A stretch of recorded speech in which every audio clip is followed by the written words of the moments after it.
AI is rapidly automating seemingly everything. But the organizations that thrive over the next 5 years won't be the ones with the most tech. They'll be the ones that best amplify human creativity, judgment, and adaptability. In this episode, Global Keynote James Taylor discusses supercreativity, the intersection of human intelligence and machine intelligence. You'll learn how to redesign organizations for the future and why curiosity, creativity, and values may become the ultimate competitive advantages in the AI era. At the Innovative Leadership Institute, our think tank helps executive leaders navigate exactly these kinds of transformational questions, from AI governance and organizational redesign to leadership capability in rapidly changing environments. If your organization is working to lead intelligently through disruption rather than simply react to it, we invite you to learn more at innovativeleadership.com. Now, here's Maureen Metcalf with James Taylor.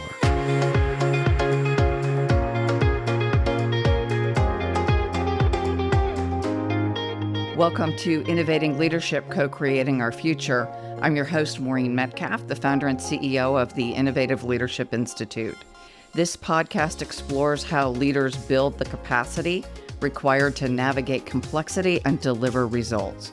Today, I'm joined by James Taylor, a leading global authority on creativity, innovation, and what he calls supercreativity, the intersection of human intelligence, collaboration, and intelligent machines. James, I'm delighted that you've joined us. Well, thank you so much. I'm looking forward to this conversation today. What is supercreativity, and what problems does it help solve? So supercreativity at its most simple is the augmentation of our human creativity that I believe everyone was born with by collaborating more deeply with other people and machines. So in machines, it could be artificial intelligence, it could be robotics, it really depends on the area we're looking at. So really, fundamentally, the book is about creative collaboration, both with other people and AI. The problem it kind of looks to solve really is, as we're going into this age of artificial intelligence that we're in at the moment, we are seeing kind of one skill that is going to become much, much more important. And this is based upon work by the World Economic Forum, interviews with 1,000 global business leaders, reports by companies like LinkedIn. And that skill is our creativity, which is our ability to generate, develop, and then execute on new ideas. So really, the book is based upon the keynotes that I give to very similar kind of audiences to this podcast of senior leaders in organizations, boards, C-suite. And it's really about how they unlock the creative potential in themselves, their teams, and their organizations. And obviously, the cool part is around artificial intelligence. So why is it so relevant now? Well, fundamentally, as we're seeing, especially now we're moving into things like agentic AI. And I have to preface this by something I share on stage a lot is that AI is not new, as we know. It's been around since 1956, the same year my father was born. And we had machine learning and deep learning. And then a few years ago, we had large language models and ChatGPT. We're now moving into this era of AI agents and agentic AI. So the interesting thing about where we're at just now is that essentially AI will replace many of the non-creative tasks that we do, the analytical tasks, the routine, the mundane. And if you listen to speeches by people like the founder of OpenAI, of ChatGPT, he talks about really these core skills that are going to be most important. And creativity sits at the top of that because these are tools to a large extent. They're very useful tools, but it really comes back down to the human and the human teams. What do we want to create? How do we want to innovate? What kind of future do we want to see? I was just doing an event this week for L'Oreal, and the other speaker there was a woman called Shonda Rhimes, who is behind great shows like Grey's Anatomy and Scandal and Bridgerton. And we were having this really interesting conversation about creativity in the age of artificial intelligence. And we both kind of agreed that creativity, this most human of skills, is actually going to increase in importance, not decrease. But here's the bad bit, and I ask audiences to do this on stage. I ask them, how many of you in the room consider yourself to be creative or good creative thinkers? Depending on where I'm speaking in the world, that number will be as low as 15%. So if I'm speaking in East Asia, Korea, Japan, it's going to be about 10-15%. If I'm speaking in the US, it's going to be 40%, so it's going to slightly higher. But if we think about that, that means the vast majority of people and organizations do not consider themselves to have the one skill that's going to be most needed to survive and thrive in this new age. So Time magazine calls this the creativity crisis. So this book is a kind of call to arms about how we really first embrace the creativity that we're born with, but then go one step further to this idea of super creativity, which is about really developing this skill in organizations and teams and leaders through working with other people and with technologies like AI. Let's step back and define creativity. Often people, when they hear that term, think I'm not an artist or I don't write scripts. I just, work in a business. Yeah. And yet your call is leaders must be creative. What even is it? And how does it apply in a business setting? Yeah, so one of the challenges with this word creativity is it's often thought of, music, art, those kind of areas. Generally, my audience are not from those worlds. Most of my audiences are from global Fortune 500 companies in leadership. And the other challenge that you sometimes find is people use creativity and innovation interchangeably. My generation, Gen X, and Boomer generation, we tend to be much more comfortable using the word innovation. Whereas the younger generation, they often use the word creativity, when actually really what they're starting to talk about is innovation. Creativity and innovation are not the same things. Creativity is about bringing new ideas to the mind. Innovation is about bringing new ideas to the world. But without creativity, there is no innovation. So creativity is really the engine of innovation. That's why we often talk about this engine that we have to kind of develop. And if we take one step, even just before creativity, if we say, well, what is the fuel for creativity? It's really curiosity, which is our ability to ask questions. And if you look at great leaders like Julie Sweet, the CEO of Accenture, she was asked the other day, what are the most important skills today in organizations? And she said two things: leadership skills, so your ability to lead and inspire others. But the second one was curiosity, your ability to ask better questions. And you have to really develop this sense of curiosity if you're going to get creativity, and that's going to then lead to innovation. So these things are kind of linked. Our work with AI is all about asking questions. If I don't ask good questions, what I get back is not going to be very useful. A year ago, a lot of people were talking about prompt engineering. Actually, you can use prompting in a slightly different way with AI, for example, is you can use prompting to ask it to prompt you to think about the questions that you should be asking. So really using question definition. It's a little bit like we have problem solving and problem finding. A lot of companies think about problem solving, but actually the more interesting one sometimes is problem finding.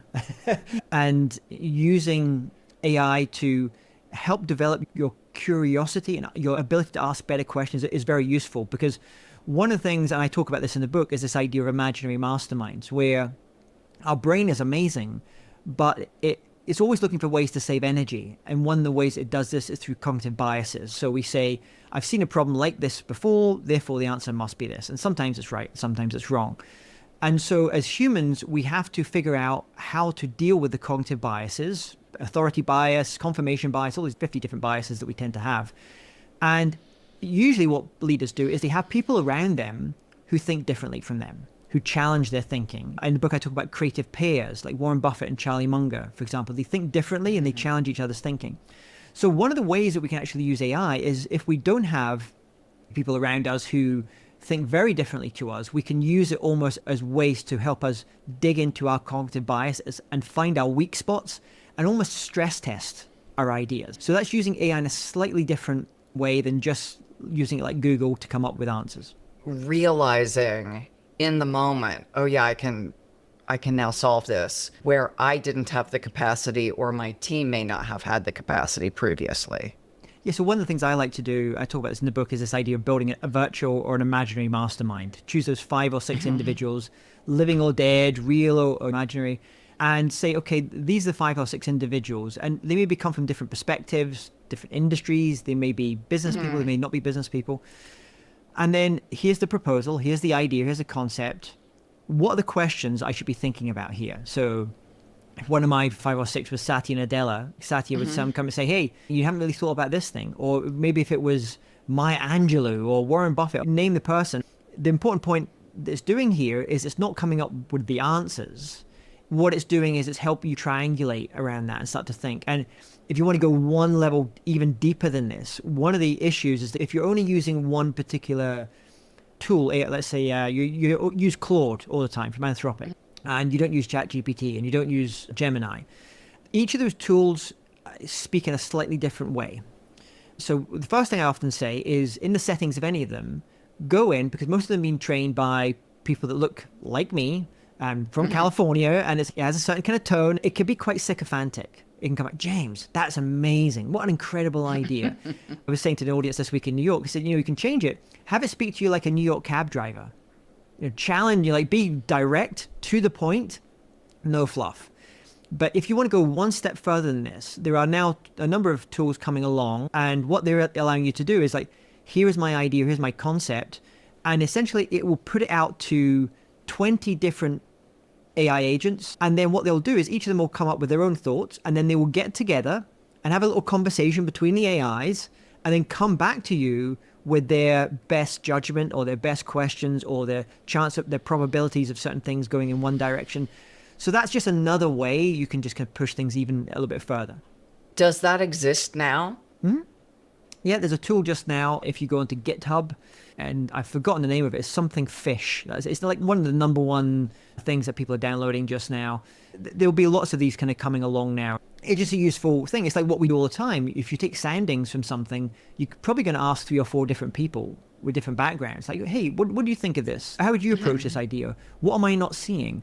And all this is just doing it is a much bigger scale with much more data. I have a Supercreativity podcast as well. I was interviewing the former director of GCHQ, which is one of the British intelligence services. So our equivalent to the NSA that you have in America.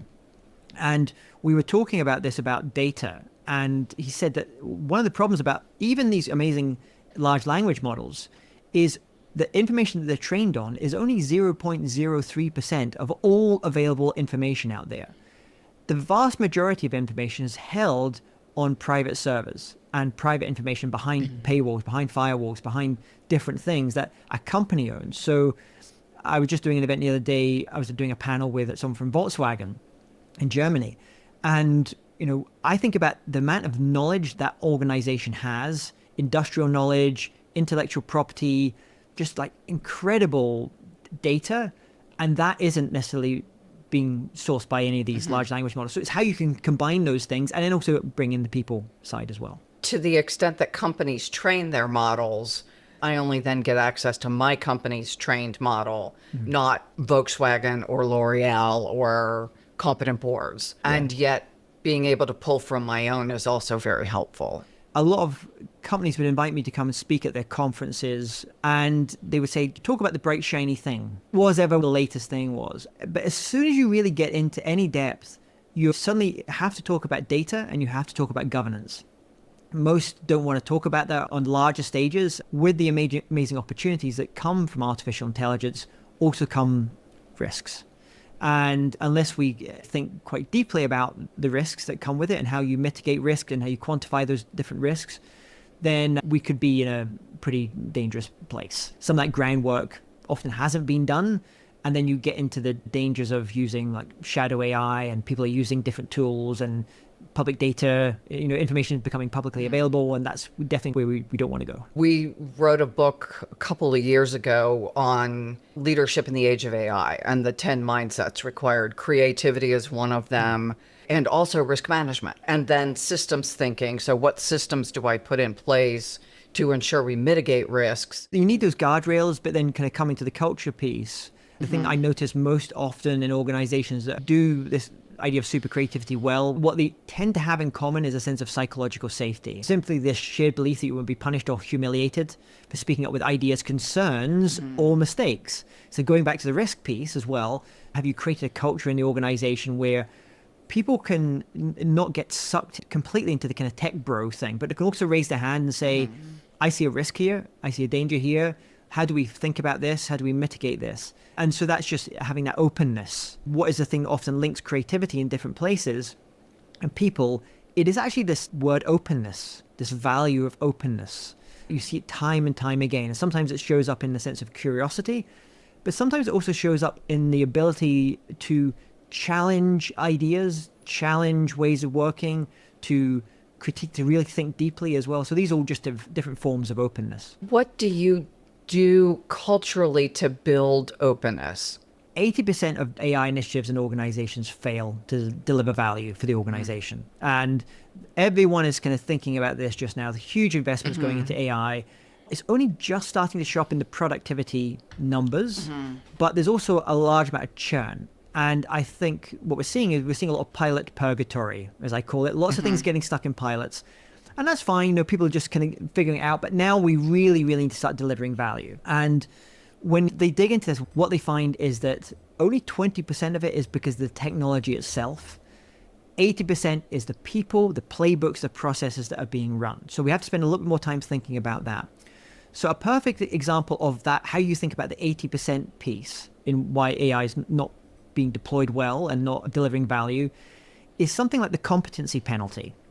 What the competency penalty is basically people are afraid that using artificial intelligence in their work will make them seem less competent in whatever their professions are. And it's quietly derailing AI adoption. So for example, there was a company recently, they gave access to AI agents to 25,000 employees. And yet after 6 months, only 40% of people were actually using these tools. And so they were like, well, what's going on here? Why is this happening? And so they did a little study with 1,000 engineers at this particular company. And they had them review code. Some of the code was written by a human on their own. Some of the code was written by a human collaborating with an artificial intelligence.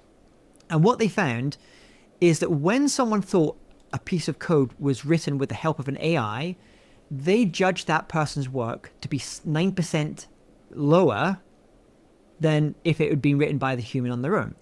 Interestingly, though, on the cultural piece, if a woman uses artificial intelligence, she will be judged to be 26% less competent than a man for doing identical work. So this is a culture piece here. And where you most often see this is where you see often older male non-adopters of AI reviewing the work of younger female workers who are using AI. They're the worst critics, those older non-adopters of AI. So the good news is it's actually quite simple to solve this problem. So the first is you map the hotspots. So you look in the organization, and you can do this if a company uses Copilot or ChatGPT. You kind of look and say, well, in which teams do you have this big range of senior people not using AI at all, junior people, using it all the time? There's a differential there. The second one is you really want to highlight people in the organization who are seen as role models, great at what they do, and highlight how they are using artificial intelligence. And this is basically showing that excellence in your job can coexist with the use of artificial intelligence. And the third one, and this is maybe controversial, is don't put AI-used tags on things. You should focus on the output rather than anything else. And so some companies still put like, this was partly created by AI. Obviously, there are some exceptions here. If you're doing scholarly work or work that's like on finance, you have to put certain things in. But a lot of things, you should just be focusing on, is this good? You're looking for hallucinations and all those things you would normally do anyway, but they're actually becoming a little bit less. But something as simple as a competency bias, that gets you quite a bit of the way there. There's all these other things you can start to do, but a lot of them still track their way back to people, playbooks, processes, leadership. This sounds like bigger, more accelerated, but it sounds like we treat it like we would treat any other large change initiative. Correct. Exactly. And there's different models, obviously, you can use on the change management side. And I just spoke earlier last week in Amsterdam for an organization called Scaled Agile. What their interest is like, okay, how do you take all those AI tools and all the things that are kind of going on there and really bring this into the organization and do this at scale and do it with some of those classic change management? And this is my hope here. This is where we get to, maybe in 2 years' time, is we almost don't really use the word AI so much in a conversation in the same way that we don't use e-commerce so much as a phrase or the internet and a phrase. It just is. We just assume it's baked in. Arthur C. Clarke, the writer, once said, technology at its best should appear like magic. It should kind of disappear. And I think that's when it's done well. People like Rita McGrath talk about this as well, the professor at, I think she's at MIT. So she talks about how this innovation has gone a little bit quiet. Less people are talking about this word innovation as a term. I think that could end up coming back because AI has sucked so much of the energy out of change management, innovation, because everyone just talks AI. And my hope is that we're going to get through this little phase just now and we actually get back to some of the core things that we know we have to think about.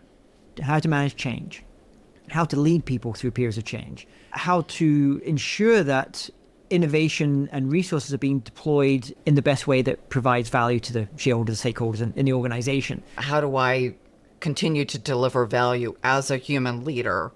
What are the mindsets I should be focusing on? The mindsets we spoke about earlier, the sense of curiosity. This is, I believe, a new roaring 20s we are on the start of just now, and it's going to get messy, and there's going to be creative destruction in this process. So it's also, we need to focus on not just innovation, but also ex-innovation, killing off things, killing off projects, things that are no longer delivering value, to make space for the things that we want to do as well. And then the other thing I would take in terms of a mindset, and I put this as a challenge to a company last week, is about a year ago, Sam Altman from OpenAI said in his lifetime, he thought we'd be starting to see the first one-person billion-dollar business. It didn't take his lifetime, it took a few months. And so in February this year, we saw the first one-person $10 billion company. So one person had created an AI agent, a tool. In October of last year, they sold it, I think, in February for an estimated $10 billion, $1 billion in cash, $9 billion in equity. Think about that for a moment. That's a one-person billion-dollar, multi-billion-dollar company. At the very least, you should be looking about, okay, how can we start to deploy this technology, these tools, to drive greater value from what we're doing? And a good example here, I have a client, Micron in the US. They make memory for the silicon chips and things, the farms, data centers we're looking at today. And 95% of their entire procurement process now is being handled by agentic AI, by AI agents. 95%. At this point, then you start to think, well, what are we going to do with all those people? Definitely it's showing up in the US in the job numbers. You're seeing a lot of people losing jobs in big companies. AI is actually not the main reason behind that. I think a lot of the reason is because people overhired during the pandemic, and then interest rates are also going up. And so people are really having to focus on that bottom line. But with the AI really starting to come in, you do have to start making decisions as a leader now. Okay, we have 10,000 people or 1,000 people that we're going to have to think about what their job is. They're working in customer service. They're working in administrative roles. There's other types of roles, certain types of middle management roles. So if you look at a company like IKEA, they decided rather than let all those people go, I think they had about, I think it was like 3,000 people in this particular function. They said rather than let those 3,000 people go, we're going to reskill them and turn them into interior designers. So now IKEA offers an interior design business. That business generated $1.3 billion in revenue last year, a brand new business. The smart leaders, I would suggest, is they think forward. They think, let's assume in 2 years' time, everyone pretty much has a very similar tech stack, maybe a couple of exceptions. What are we going to do with the people? How do we want to redeploy these people? How do we want to work much smarter? And so you're not necessarily about building a one-person billion-dollar businesses, but it's a mindset like that makes you much leaner and much more competitive. I just had an article published in Forbes that looked at kind of how do I implement AI, and then the last item, and I wonder if it should be first, but it's what business are we in? What do my customers value, and what will they value 6 months from now? Leaders need to think very, very hard about what the future is going to look like. What is your industry, what is that world going to look like in 2, 3 years time, 4 years time, 5 years time? And think very carefully about, do we have the right products, services, offerings for where that world is going? It gives you a good roadmap of where to go. Really also using your imagination. That is kind of what that is doing. You're using your imagination, creativity. Like, how is our industry going to change? What is going to no longer be required? I remember when the pandemic happened and I did a session with a well-known luxury clothing company. It was a virtual session we did, and we kind of mapped this out using the creativity of the people. And they very quickly realized, well, people aren't going to be buying as many suits. They're going to have more leisure wear. Sales of our shoes, our high-end shoe product, that's going to change. We did the same activity, though, as we were coming out of the pandemic. And we thought, oh, okay, everyone's buying Manjaro, they're buying Wegovy, those kind of products. Everyone's going to need new wardrobes now. Their wardrobe that worked for them 3 years ago doesn't work for them today. Let's think about that. Creativity, curiosity, asking questions. How do we help leaders stretch their own creativity and their vision to really get a sense of what is this going to look like? I mean, I think one thing you can do, depending on the industry that you're in, is you can travel. If I want to step into the future, I go to cities in China. for certain things. I could basically get a picture of 2 years down the road, like where we're going, electric vehicles or certain other things as well. I think travel is a pretty amazing thing to do. You can read things, but nothing has the impact about going somewhere, going into businesses, often in other countries, seeing what they're doing, how they're applying this technology. Obviously, you're seeing it just now we've got wars going on around the world. You're seeing that. So you're seeing in different parts of the world that, those things taking you a bit into the future about where we're going there. So I think it kind of stems from that. I think then it comes back for that leader. Said, okay, that's interesting about doing that as individuals. How do we create a system for doing this? You mentioned Forbes. I was quoting a piece in Forbes recently with the team from Hewlett-Packard Enterprise that created a thing called Idea Matchmaker. And it's a very simple tool. They had a similar problem. They wanted to figure out how could they go from idea to execution much more quickly and speed up the process of innovation. So Idea Matchmaker is just a very simple tool that all 65,000 employees have access to. So anytime an individual spots a problem or an opportunity and have an idea for something, they can put that idea into the app. And then the AI that sits and runs behind it recognizes what is the ideal combination of team members required to make a project like that successful. And it works like a modern dating app, like Tinder, for example, swipe left, swipe right. So let's say if I'm a data scientist, I'm going to be seeing the ideas from other people in the organization that the AI recognizes that someone with a data science background is required. And I can say, I'm interested in this project. But the other thing that's quite nice is the AI also has the HR information in there. So it recognizes the psychometrics of the different team members. So it says, we're going to put you together in a team to work on this project, not just based upon your skill sets, but also your psychometrics. Because we want a mix of those big thinkers, those people that are researching, like looking into the future, but we also want completers, finishers, people that will kind of get into the nitty-gritty, love that side. And so that's an example of a very simple tool. It's called Idea Matchmaker from Hewlett-Packard Enterprise, internal tool. They've built up. The other thing I really like about something like that is it allows them to spot the hidden figures in the organization. People that don't take the limelight, but they have unique skills, unique talents. They're amazing, but they're being quietly kind of hidden out of sight. And they bring them to the fore now. I love the idea that there is a way to identify and amplify people who are maybe just introverted, who aren't forward, but are delivering highly competent, high impact work and are undervalued just because they're not visible. It's the very first part of the book. I talk about this story from my background. Before I do what I do today, which is be a keynote speaker, I used to manage the careers of high-profile rock stars. So I worked with members of the Rolling Stones, multiple Grammy Award winners. And I start the book not talking about AI or innovation. I start the book talking about this experience I had standing at the side of the stage at London's Royal Albert Hall, and it was 5,000 capacity venue. And I'm standing there and I'm watching my artist as they perform with the spotlight on them. And I'm noticing that the audience is seeing that person, that singer with the spotlight on them. And they think this is the lone creative genius. But what the audience isn't seeing, because I look to my right, I can see the 100 to 200 people backstage who are just as creative, are just as much a part of making that creative and successful and innovative show as the person with the spotlight on them. This is one of the reasons I embarked on this journey that I do today, wrote this book, was for all those backstage heroes, to really kind of celebrate them as creative, not just the person, the CEO on the front cover of the magazine or that person on the stage with a spotlight on them. This book is my call to arms for those people. And maybe this is the reason that the industries that often book me most, like the finance or accounting or legal industry or technology, often these aren't the so-called sexy industries. And they're often not the places where you think about that word creative. But I see huge creativity in these places. They just need to recognize what does that term actually mean? How does it apply to the work that they do? How do you use super creativity combining with AI to amplify the impact of those 200 people supporting the one?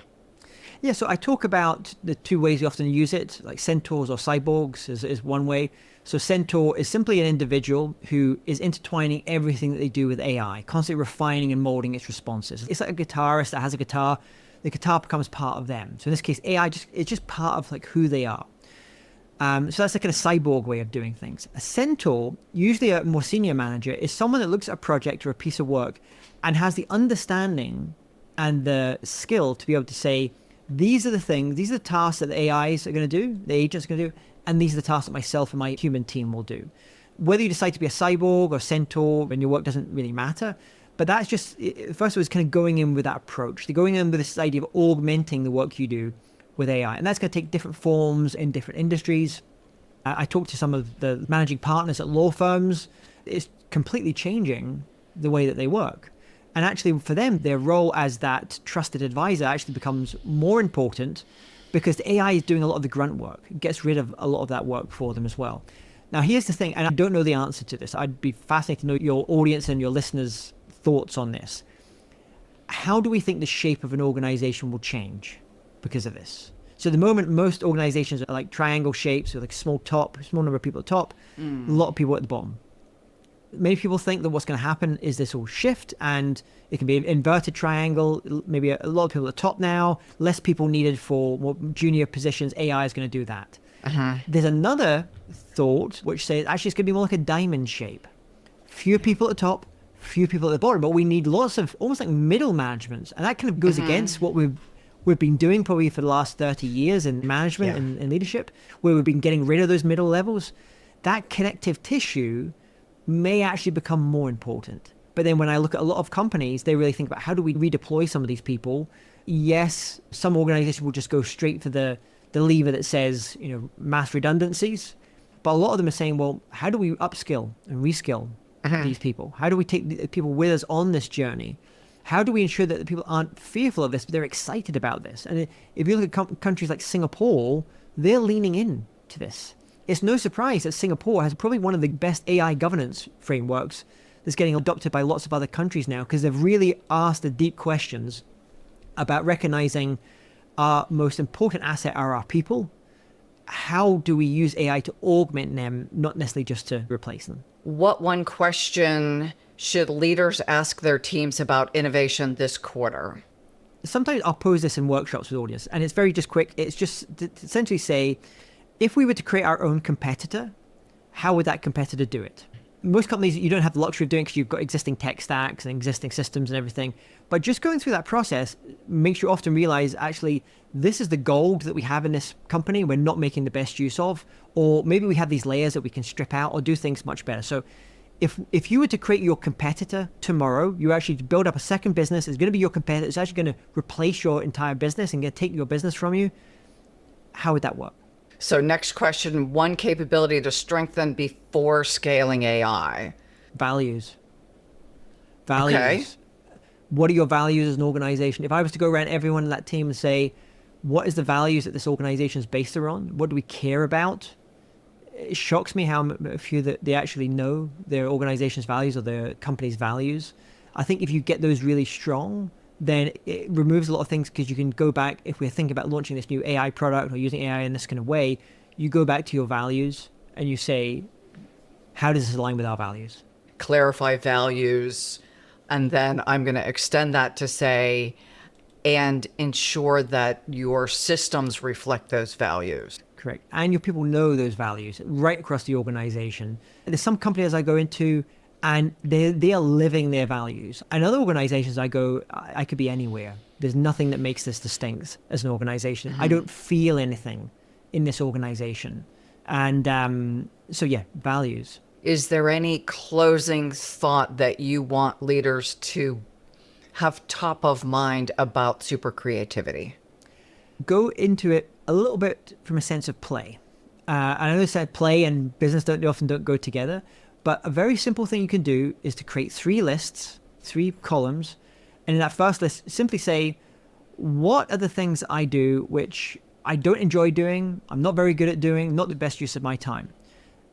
In the next 30 days, there's tools I guarantee you that already exist to get rid of those things on that list. Do that first, for the first 30 days. The next 30 days, focus on things which you can do, but it's not the highest and best use of your time. Work on that list next. And then the 30 days after that, those things that you enjoy doing, you're probably quite good at doing, but it's not the highest and best use of your talents or where you're sitting in the organization now. And focus on which AI tools you have to do. Certainly in that first list, you probably already have the AI tools to do that in the next 30 days. You don't need to learn anything particularly new. as you get a bit further, you might have to learn some new skills, maybe use different tools. Beautiful. Thank you. Hold up your book title. The title is Supercreativity, Accelerating Innovation in the Age of Artificial Intelligence. Beautiful, James. Thank you so much. I assume we find your book on all the normal outlets. Do you also have a book website?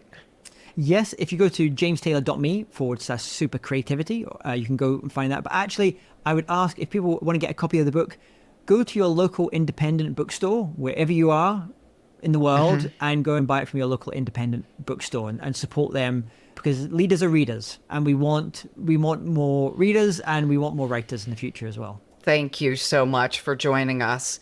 And to our listeners, please like us, share James's conversation, and focus on what are your values as you're implementing AI, and how do you ensure that they are firmly embedded in the organization.